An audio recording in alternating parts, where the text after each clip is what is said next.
बच्चों, स्वागत है आप सबका आज के इस वीडियो ट्यूटोरियल में। हम लोग आज डिस्कस करने वाले हैं यूनिट 2 के बारे में। यूनिट 2 में है क्या?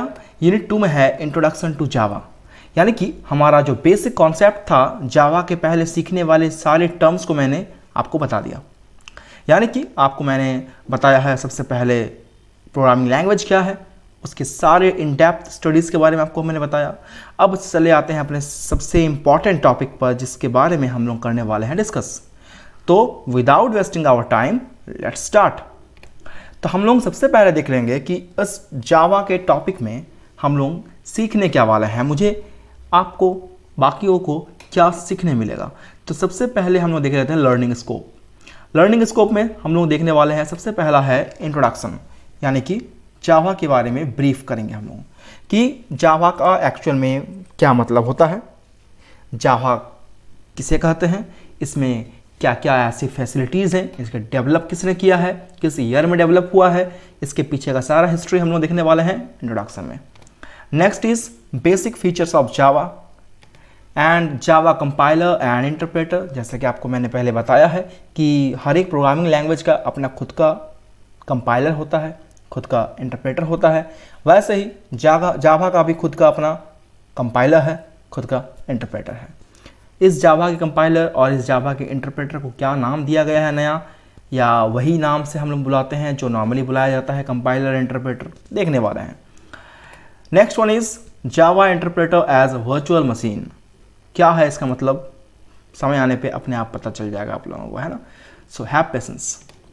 एंड लास्ट वन जो कि हमारे आज के वीडियो ट्यूटोरियल का सबसे लास्ट पॉइंट हम लोग डिस्कस करेंगे, that is Java library in JDK 1.3। JDK 1.3 क्या होता है मैं आपको बताऊंगा डेफिनेटली। तो चलिए हम लोग शुरू कर लेते हैं आज का सबसे पहला पॉइंट डिस्कशन करने के लिए, that is the introduction. So let's start. So meet with our new teacher जो आपको डिस्कस करके एक्सप्लेन करेंगे सारे कॉन्सेप्ट को, सारे व्हाट कैन आई से, सारे जितने भी टर्म्स हैं। So hello, he is Mike who will explain you in Hindi the most important thing it is, right. तो ये आपको हिंदी में समझाएंगे सारे जावा के टर्म्स को। तो चलिए शुरू करते हैं। इंट्रोडक्शन में क्या हम सबसे पहले देखने वाले हैं, that Java is an object-oriented programming language developed by James Gosling and his colleagues at Sun Microsystem. Sun Microsystem एक कंपनी है जो कि बेसिकली USA बेस्ड है, USA में ये कंपनी है, ऑलराइट। और इस कंपनी में बहुत सारे एम्प्लॉय काम करते हैं। बेसिकली ये एक सॉफ्टवेयर डेवलपिंग कंपनी है। उस कंपनी में एक एम्प्लॉय है, that is a software developer James Gosling, उनके टीम के साथ मिल करके जावा नाम का जो प्रोग्रामिंग लैंग्वेज है इसे डेवलप किया, ऑलराइट। और जावा क्या है, जावा एक ऑब्जेक्ट ओरिएंटेड प्रोग्रामिंग लैंग्वेज है, ठीक है। तो डेवलप किया गया है जेम्स गॉसलिंग के द्वारा। और किस कंपनी में ये डेवलप हुआ है, तो सन माइक्रोसिस्टम में, alright. The next point is this language was initially called Oak. यानी कि हम एक बात अगर आपको बता दूं कि सबसे पहले शुरुआती टाइम पर जावा का नाम जावा नहीं था, इसका नाम ओक था। ये ओक नाम कैसे कर रखा गया था, तो देखें, named after the oak tree outside Gosling's office. Gosling के ऑफिस के जस्ट बाहर एक पेड़ था, ओक पेड़, तो उसको देख करके ही इसका नाम रख दिया गया Oak, alright. The platforms independence is one of the most significant. वैसे हम इसको देखेंगे, उसके पहले मैं आपको एक और बात बता देना चाहता हूँ कि जावा बेसिकली कोई सोच समझ करके बनाया गया लैंग्वेज नहीं था।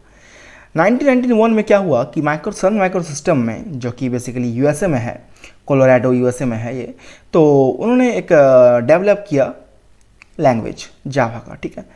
लेकिन as a part of research work to develop software for customer electronics, consumer electronics, मतलब बेसिकली ये लैंग्वेज का इस्तेमाल करके इलेक्ट्रॉनिक्स डिवाइस के लिए बेसिकली हम कह सकते हैं कि ये लैंग्वेज को बनाया गया था। इसका बेसिक उद्देश्य कोई सॉफ्टवेयर डेवलप करना नहीं था। ये लैंग्वेज, जावा का जो लैंग्वेज था, ये 1991 में बनाया गया, लेकिन इसका उद्देश्य एक्चुअली सॉफ्टवेयर डेवलपमेंट नहीं था। शुरू में इसको बनाया गया था just for the consumer electronics devices के लिए, ऑलराइट।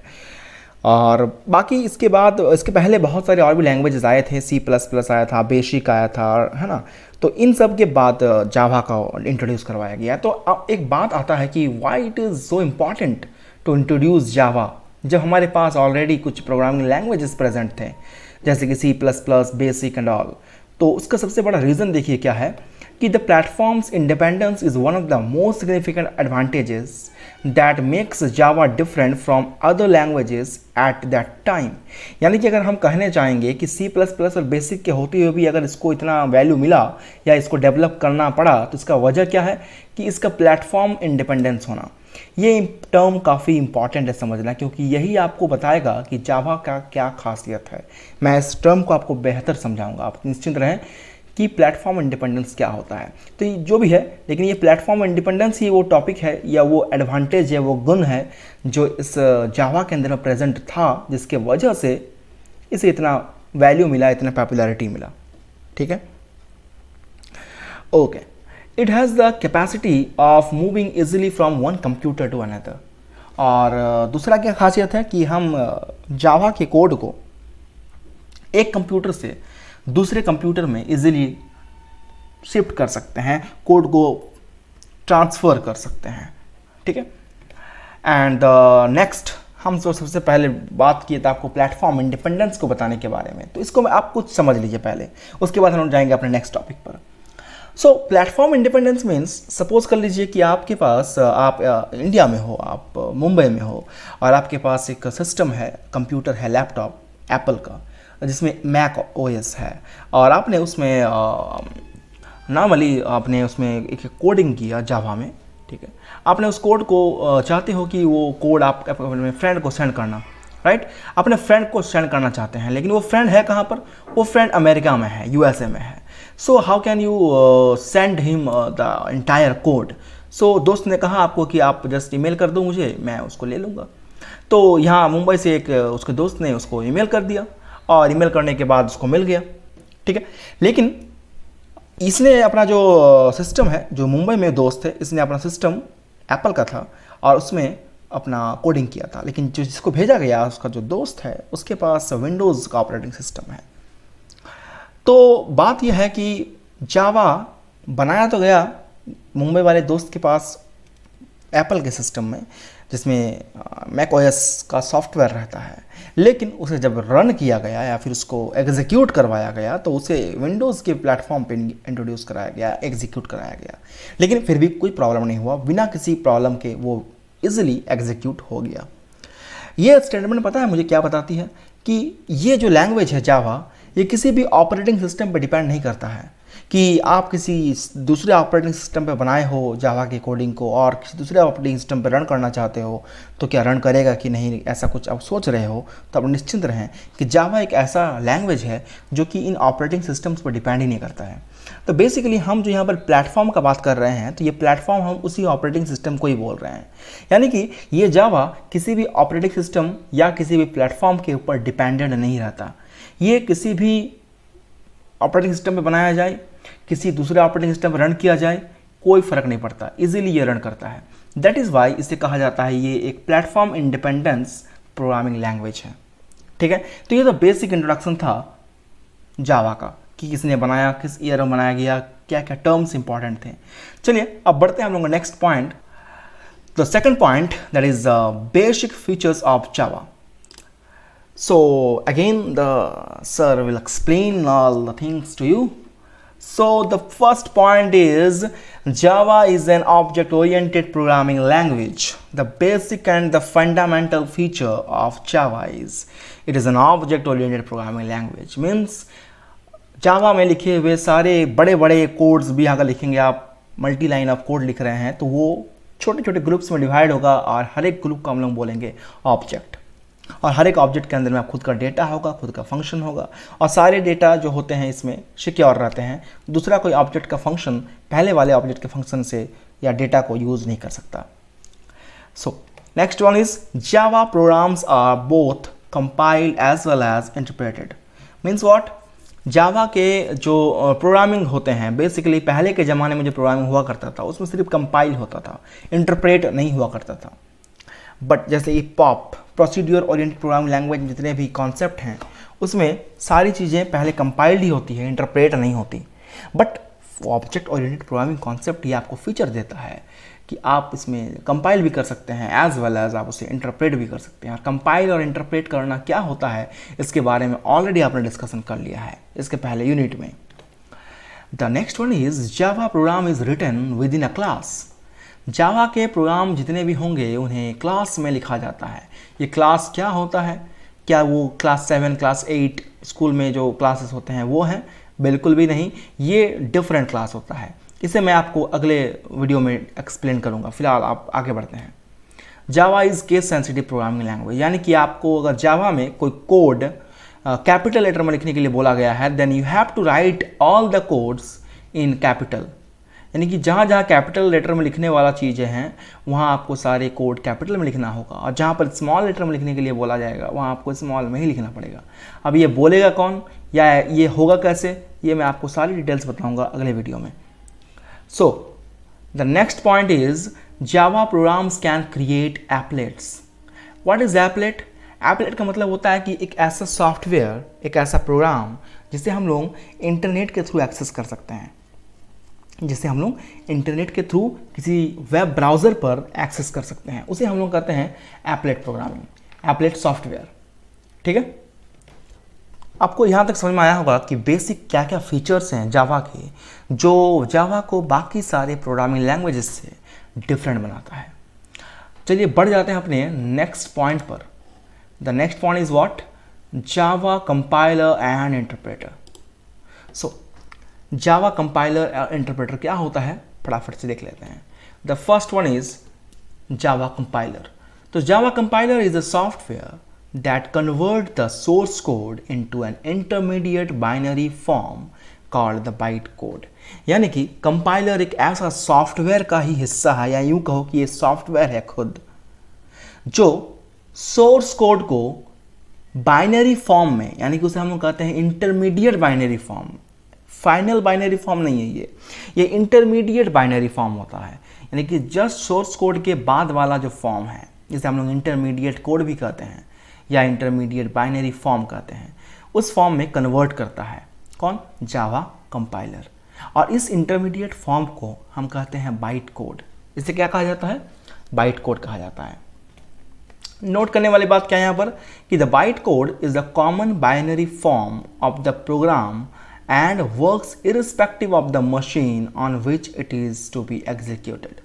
यानी कि बाइट कोड वैसे कोई बहुत बड़ा चीज़ है नहीं, ये नॉर्मल सा आपका जो कॉमन बाइनरी फॉर्म होता है, किसी भी 1010 का कलेक्शन होता है, उसी फॉर्म में ये होते हैं ये आपके बाइट कोड। और ये बिल्कुल किसी भी मशीन पे डिपेंडेंट नहीं होता कि किसी मशीन पे हम इसको कंपाइल किए हैं और किसी दूसरे मशीन पे इसको हम लोग एग्जीक्यूट करेंगे तो ये एग्जीक्यूट नहीं करेगा, ऐसा नहीं है। इसका जो बाइट कोड होता है वो इररिस्पेक्ट होता है किसी मशीन के, मतलब ये किसी मशीन के ऊपर डिपेंड नहीं करता है, right. Further, the interpreter accepts the bytecode and converts it into machine code suitable to the specific platform। आगे क्या करता है इंटरप्रेटर? जो है हमारे पास इंटरप्रेटर क्या करता है, ये जो बाइट कोड मिलता है उसे एक्सेप्ट करता है और फिर इसे कन्वर्ट करता है आपका जो मशीन है उसके अकॉर्डिंग। आपका मशीन अगर विंडोज़ का है तो आपका जो बाइट कोड होगा वो आपका विंडोज़ के अकॉर्डिंग कन्वर्ट होगा। आपका अगर मशीन या आपका ऑपरेटिंग सिस्टम लाइनेक्स का है तो आपका जो बाइनरी कोड है वो लाइनेक्स के अकॉर्डिंग कन्वर्ट होगा। यानी कि आपका बाइनरी कोड यानी कि सिंपल बाइट कोड जो है माफ़ करिएगा, बाइट कोड जो है वो कन्वर्ट होगा आपके मशीन के अकॉर्डिंग। और ये काम करेगा कौन? ये काम करेगा इंटरप्रेटर। ऑलराइट, तो यहाँ पर हम लोग एक छोटा सा डायग्राम देख लेते हैं। देखिए, सबसे पहले हम लोग के पास है जावा सोर्स कोड, जो हम लोग लिखते हैं, जो भी हम लोग लिखते हैं जावा में कोड खुद से इंग्लिश लेटर में, वो होता है जावा सोर्स कोड। वो सबसे पहले क्या होता है, वो जाता है कंपाइलर के पास। कंपाइलर क्या करता है, कंपाइलर उसे कंपाइल करता है, यानी कि उसे कन्वर्ट करता है किस में कन्वर्ट करता है, उसे कन्वर्ट कर देता है बाइट कोड में। Byte code is what? Byte code is simply the common binary form, means the collection of zeros and ones. Alright, अब बाइनरी कोड को कौन फर्दर एक्सेप्ट करेगा? बाइनरी कोड को एक्सेप्ट करेगा इंटरप्रेटर, यानी कि बाइनरी कोड इंटरप्रेटर के पास जाएगा और इंटरप्रेटर क्या करेगा, बाइट कोड को यानी कि बाइनरी फॉर्म को फर्दर कन्वर्ट कर देगा। जिस मशीन में आपको वो जावा का कोड रन करना है उस मशीन के अकॉर्डिंग इसे कन्वर्ट कर दिया जाएगा। ऑलराइट, यानी कि अगर आपका मशीन है मैक ओएस तो आपका मैक ओएस का कोड कन्वर्ट हो जाएगा। अगर आपके पास है लाइनक्स का कोई कंप्यूटर तो आपका लाइनक्स का हो जाएगा अकॉर्डिंग कन्वर्ट। और अगर आपके पास विंडोज़ का कोई है, सपोज करते हैं विंडोज़ 8 है आपके सिस्टम में, आपके मशीन में, तो आपका जो बाइट कोड होगा वो बाइट कोड आपका बिल्कुल विंडोज़ 8 के फॉर्म में कन्वर्ट हो जाएगा। यानी कि नॉर्मली हम बोलना ही चाहते हैं कि आपका मशीन के अकॉर्डिंग आपका जो है बाइट कोड कन्वर्ट होगा और ये करेगा कौन, ये करेगा इंटरप्रेटर। ठीक है, अब हम बढ़ जाते हैं आगे नेक्स्ट पॉइंट पर डिस्कशन। क्या है नेक्स्ट पॉइंट हमारा, fourth number point. The fourth number point is Java interpreter as virtual machine. यानी जावा इंटरप्रेटर को वर्चुअल मशीन कहा जाता है। ऐसा क्यों, देखें, Java interpreter converts byte code into machine code. ये तो आपको पता है कि जावा इंटरप्रेटर खुद क्या करता है कि बाइट कोड को मशीन कोड में कन्वर्ट करता है, यानी कि 0 एंड 1 के फॉर्म में। तो इसे हम जावा वर्चुअल मशीन भी कहते हैं, यानी कि इसी इंटरप्रेटर को ही जावा वर्चुअल मशीन कहा जाता है। ऐसा क्यों कहा जाता है, देखें, बेसिकली ये एक मशीन की तरह ही तो काम कर रहा है कि हम एक फॉर्म को डाल रहे हैं और दूसरे फॉर्म में कन्वर्ट हो जा रहा है। लेकिन क्या ये मशीन हमें रियली में एक जावा में देखने के लिए मिलता है? बिल्कुल भी नहीं, क्योंकि जावा में ये कोई मशीन है ही नहीं। ये एक वर्चुअल इमेजिनेशन है कि एक मशीन है ऐसा कुछ। लेकिन बेसिकली क्या होता है, ये रियलिटी में क्या होता है कि ये जो आपका इंटरप्रेटर है ये एक सॉफ्टवेयर है जो ये सारा काम को करता है। सारा काम में से क्या है कि बाइनरी कोड यानी कि बाइट कोड को कन्वर्ट करता है मशीन के समझने लायक कोड में, जिसे हम लोग कहते हैं मशीन लैंग्वेज में। The next point is, though Java interpreter is a software that due to its nature of conversion of bytecodes from different source codes, it is referred to as virtual machine. हालांकि ये interpreter तो एक software ही है, हमने पहले बताया आपको, लेकिन ये क्या करती है, एक मशीन की तरह हम लोग समथिंग एंटर करते हैं, इनपुट करते हैं और समथिंग हमको आउटपुट मिलता है। तो हम इनपुट क्या करते हैं, हम इनपुट करते हैं बाइट कोड्स को और हमें उसके अकॉर्डिंग उसका source codes from different source codes जितने हमको बाइट कोड मिलते हैं उसे हम एंटर करते हैं और फिर उस बाइट कोड को कन्वर्ट किया जाता है किसमें, उसके डिज़ायर मशीन कोड में कन्वर्ट किया जाता है। राइट, इसीलिए इसे एक वर्चुअल मशीन कहा जाता है। Fifth number point, that is the Java libraries in JDK. What is Java libraries in JDK? Let us see. First of all हम देखेंगे कि Java library क्या होता है या फिर ये JDK 1.3 क्या होता है। तो Java package is a collection of various classes। तो सबसे पहले हम तो ये देखते हैं कि पैकेज क्या है, लेकिन उसके पहले एक बात जान लो कि बेसिकली Java libraries का मतलब हो गया Java के सॉफ्टवेयर में एक रियल लाइब्रेरी जैसा बड़ा सा एक वर्चुअल लाइब्रेरी है जिसमें बहुत सारे अलग अलग फोल्डर बना कर रखे गए हैं। जैसे कि लाइब्रेरी में अलग अलग बुक्स रखे जाते हैं और उन बुक्स के अंदर में कंटेंट लिखे रहते हैं जिसे हम लोग पढ़ते हैं और हमें नॉलेज मिलता है। वैसे ही जावा का जो लाइब्रेरी होगा ये एक वर्चुअल लाइब्रेरी है जहाँ पर बहुत सारे अलग अलग फोल्डर्स बने हुए हैं। कह सकते हो कि वो फोल्डर है, लेकिन बेसिकली उसे जावा के टर्म में हम कहते हैं पैकेज। तो इस लाइब्रेरी के अंदर में बहुत सारे अलग अलग पैकेजेस हैं और उन पैकेजेस के अंदर में अलग अलग क्लास प्रेजेंट हैं और हर एक क्लास के अंदर में हमारे ज़रूरत के हिसाब से फंक्शन या मेथड्स प्रेजेंट रहते हैं। तो बेसिकली जावा लाइब्रेरी क्या होता है, एक वर्चुअल लाइब्रेरी है जहाँ बहुत सारे अलग अलग फोल्डर्स होते हैं जिसे हम लोग पैकेज कहते हैं और उन पैकेजेस के अंदर में डिफरेंट क्लास होते हैं प्रेजेंट और उन क्लास के अंदर में अलग अलग क्या रहते हैं, फंक्शन या मेथड। अब बात कर लेते हैं पैकेज के बारे में। तो पैकेज क्या है, the package is a collection of various classes. जैसे मैंने पहले आपको बताया जावा एक क्लास का कलेक्शन होता है। Each class contain different function और हर एक क्लास के अंदर में क्या होता है, अलग अलग फंक्शंस प्रेजेंट रहते हैं यानी कि मेथड्स प्रेजेंट रहते हैं। In case you want to use a specific function of a class within your program, then the package और folder containing the function needs to be included in your program। मतलब क्या है इसका कि अगर आपको मान लो कि किसी भी जावा के फंक्शन को यूज़ करने का ज़रूरत महसूस हुआ तो आप सिंपली क्या करोगे, जावा का जो पैकेज है उसमें प्रेजेंट जो क्लास है उस क्लास के अंदर जो मेथड है हम उसे यूज़ कर सकते हैं इजीली। ठीक है, अब इसका यूज़ कैसे किया जाता है उसके बारे में हम डिस्कस करेंगे कि जावा के पैकेज को हम यूज़ कैसे करते हैं, या जावा के क्लास को हम यूज़ कैसे करते हैं, या जावा में हम लोग किस तरह से काम करते हैं, सारा चीज़ हम देखेंगे। अब तो फिलहाल थ्योरी देख रहे हैं और बहुत ही जल्द हम लोग पहुँच जाएंगे अपने प्रैक्टिकल सेशन में। And the next one is, जो हम लोग बात कर रहे थे अभी कि जावा में अलग अलग पैकेजेस को कॉल कैसे किया जाता है। तो जावा में डिफरेंट पैकेजेस को कॉल करने के लिए एक वर्ड है, इस वर्ड को हम कहते हैं कीवर्ड। और ये कीवर्ड कौन सा है, इंपोर्ट।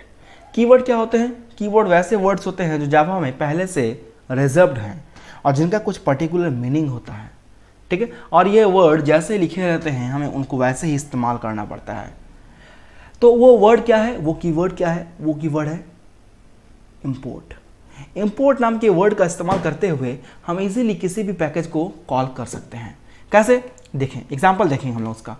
तो देखें जैसे एग्जांपल, इंपोर्ट जावा, इंपोर्ट जावा के बीच में स्पेस है, .io और .* एस्ट्रिक मतलब स्टार का साइन। ये हमारा स्टेटमेंट है जहां हम एक पैकेज को कॉल कर रहे हैं। उस पैकेज का नाम है आयो। आयो इज़ द पैकेज नेम। हम लोग यहाँ पर आयो नाम के पैकेज को कॉल कर रहे हैं जो जावा में प्रेजेंट है। और अगर आप चाहते हो कि पर्टिकुलर किसी एक क्लास को यूज़ करना तो आप उस पैकेज के उस पर्टिकुलर क्लास का नाम भी यहाँ लिख सकते हो। मैं इसके बारे में डिस्कशन करूँगा नेक्स्ट वीडियोज़ में। और भी एक एग्जाम्पल और देख लेते हैं, इंपोर्ट स्पेस java.util.* फिर semicolon.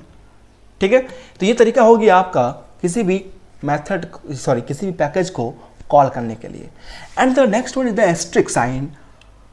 The asterisk sign denotes that all the classes of concerning package will be made available for use in your program. तो हमने पहले बताया कि एस्ट्रिक का मतलब क्या है कि आप उस पैकेज के अंदर जितने भी क्लास हैं अपने रिक्वायरमेंट के अकॉर्डिंग यूज़ कर सकते हो। अगर आप एस्ट्रिक लिख देते हो तो इसका मतलब कि आयो के अंदर जितना भी क्लास होगा सब पे आपका राइट होगा कि आप उसको यूज़ कर पाओ उन क्लास को। ठीक है, नेक्स्ट हमारा क्या है कि however if a specific class is to be used in the program then the specific class name must be used in place of star। तो अगर आप चाहते हो कि नहीं मुझे कोई एक पर्टिकुलर क्लास को ही इस्तेमाल करना है तो आप वहाँ पर स्टार की जगह उस पर्टिकुलर क्लास का नाम दे सकते हो। अगला हम देख लेते हैं कि इसका एग्जाम्पल क्या, देखो जैसे कि import java.util.scanner लिखा हुआ है। तो यहाँ पर इंपोर्ट क्या है, इंपोर्ट एक कीवर्ड है इसका इस्तेमाल करते हैं कॉल करने के लिए किसको, पैकेज को। और यहाँ पर यूटिल जो लिखा हुआ है, ये यूटिल क्या है, ये यूटिल हमारा पैकेज है। यानी कह सकते हैं कि ये यूटिल हमारा एक बेसिकली फोल्डर है जिसके अंदर में बहुत सारे क्लास हैं और उन सारे क्लास में से ये स्कैनर क्या है, स्कैनर भी एक क्लास है।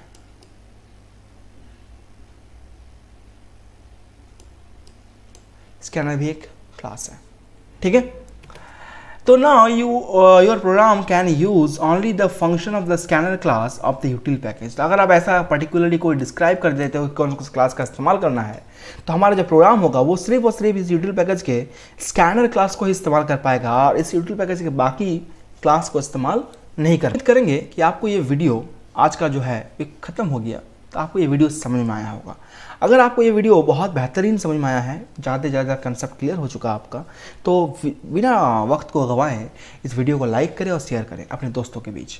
और अगर सबसे पहली बार अभी आप इस चैनल पे आ गए हो तो बिना सब्सक्राइब किए जाइएगा नहीं, क्योंकि यकीन मानिए इस चैनल से आपको बहुत सारे बेनिफिशियल वीडियोज़ मिलेंगे जावा के ऊपर, और सबसे इम्पॉर्टेंट हिंदी में मिलेगा आपको सारा कंसेप्ट, और साथ ही साथ आपको नोट्स मिल जा रहा है, ये भी अलग फ़ायदा है। तो डेफिनेटली सब्सक्राइब करते हुए जाइएगा और बेल आइकन को डेफिनेटली हिट करिएगा। तो मिलते हैं आपसे नेक्स्ट वीडियो में, बहुत ही इंटरेस्टिंग एक नेक्स्ट वीडियो में आपसे मुलाकात होगी। तब तक के लिए take care and good bye.